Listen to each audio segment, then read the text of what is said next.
Hello बच्चों, मैं M D Yadav और आप देख रहे हैं सूर्योदय सक्सेस पॉइंट। आज के इस वीडियो में हम सॉल्व करेंगे कक्षा 8 की जो गणित की कार्य पुस्तिका है। कक्षा 8 की जो गणित की कार्य पुस्तिका है ना, उसका कार्य पत्रक 49 तो चलिए स्टार्ट करते हैं पहले प्रश्न से इसका। और पहला प्रश्न है बच्चों इसका, दी गई संख्याओं को सारणी में अपने स्थानीय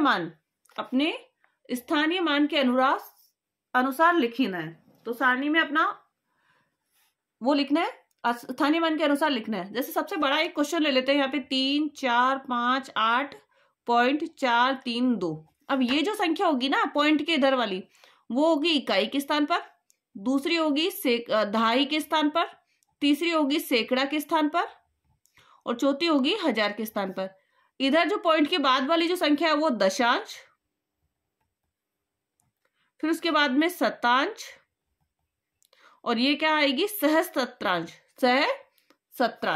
तो पॉइंट के पहले जो है इकाई के अंक पे, यहाँ पे इकाई में, अब देखो पॉइंट यहाँ पर है तो इकाई, दहाई, सैकड़ा, हजार। अब हजार पे क्या आ जाएगा 1, सैकड़ा पे 0, फिर दहाई पे 0 और इकाई पे कितना आ गया 8, दशांश पे 2 और शतांश पे कितना है 9 और सहस्त्रांश पर कितना है 1। हो गया यहाँ पर पहला क्वेश्चन समझ में आ गया बच्चों आपको। नेक्स्ट करेंगे इसी का सेकंड वाला। अब पॉइंट के पहले है इकाई, दहाई, दो ही संख्या है। अब सैकड़ा पे कोई संख्या नहीं, हजार पे कोई नहीं है तो 0 लगा दीजिए। दहाई पे कितनी है 8, इकाई पे कितनी है 2, दशांश पे 0, शतांश पे है 9 और सहस्त्रांश पर है कोई भी संख्या नहीं, कुछ भी नहीं लिखा हुआ तो इसलिए आप क्या लगा दो 0। नेक्स्ट पॉइंट के पहले इकाई, दहाई, सैकड़ा, हजार। इकाई पर है 3, दहाई पर 2, सैकड़ा पर 1 और हजार पर कितना है 1। नेक्स्ट दशांश पर है 2, शतांश पर है 4 और सहस्त्रांश पर है 0।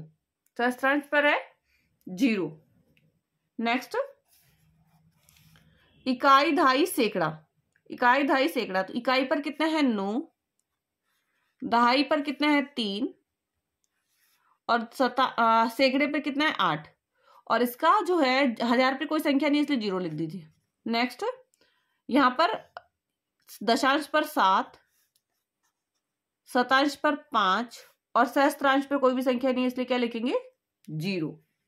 तो ये पहला क्वेश्चन समझ में आ गया बच्चों, पूरा समझ में आ गया होगा, फिल कर लिया होगा आपने। नेक्स्ट अपन सेकंड क्वेश्चन करते हैं। दूसरा प्रश्न है इसका, दशमलव संख्याओं के अंकों का स्थानीय मान लिखना है। तो सेकंड जो प्रश्न है इसका वो है कि दशमलव संख्या के अंकों का हमें क्या लिखना है बच्चों, अंकों का स्थानीय मान लिखना है हमें। तो यहाँ पे हमें दशमलव संख्या दे रखी है और इसका स्थानीय मान लिखना है। तो सैकड़ा के स्थान पर इकाई, दहाई, सैकड़ा पे होगी तो 4 होगी, तो 4 के आगे 2 0 तो 400, दहाई पे 3 तो 30 आ जाएगा, इकाई पर 1 का 1 रहेगा और दशांश पे कितना है 7 तो 7/10 कितना आएगा 7/10।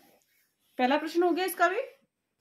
दूसरा हम करते हैं जिसमें सैकड़ा के स्थान पर है 9 तो 9 का 900, दहाई पर है 2 तो 2 का 20, इकाई पर है 3 और दशांश पे कितना है 2 तो 2/10 कितना आ जाएगा 2/10। नेक्स्ट अगला प्रश्न है बच्चों इसका, 6 है ना यहाँ पर सैकड़ा के स्थान पर तो 600, दहाई पर 0 का 0 रहेगा, इकाई पर 1 और दशांश पे कितना है 3 तो 3/10 कितना हो जाएगा 3/10। तीसरा प्रश्न देखेंगे इसका और पहला और दूसरा हमारा कंप्लीट हो गया। तीसरा देखते हैं इसका। तीसरा है निम्न में से प्रत्येक को दशमलव संख्या के रूप में लिखना है। क्या लिखना है, दशमलव संख्या के रूप में हमें इसको लिखना है। 32 यहाँ पे कितना है 32 है तो हम लिखेंगे 32 बटा में आ गया दशांश की तो पॉइंट, दशांश पर है 2 और शतांश पे कितना है 5 तो 32.25। अब यहाँ पे देखो ना तो इकाई की संख्या है ना दहाई की, तो पॉइंट लगाएंगे हम और पॉइंट के पहले कोई संख्या नहीं इसलिए हम क्या लगा रहे हैं 0। अब दशांश पे कितना है 3, शतांश पे कितना है 7 और सहस्त्रांश पर कितना है 6 कितना है 6। तो उसका जो आंसर आएगा वो आएगा बच्चों 376 0.3 376 376। अगला प्रश्न देखेंगे बच्चों इसका। अब यहाँ देखो 27 है हमारे पास, तो 27 लेंगे हम, फिर पॉइंट लगाएंगे और दशांश पे है 1 और शतांश पे कितना है 2, तो 27.12 क्या आएगा 27.12। अगला जिसमें अगले में है 11, कितना है 11 पॉइंट, अब यहाँ पे दशांश पे है 2, यहाँ पे करेंगे, और यहाँ शतांश पर है 31, तो यहाँ से हम लेंगे तो 1 का 1, 3 और 2 5, कितना आ जाएगा 51, तो 11.51 क्या आंसर आ जाएगा इसका 11.51।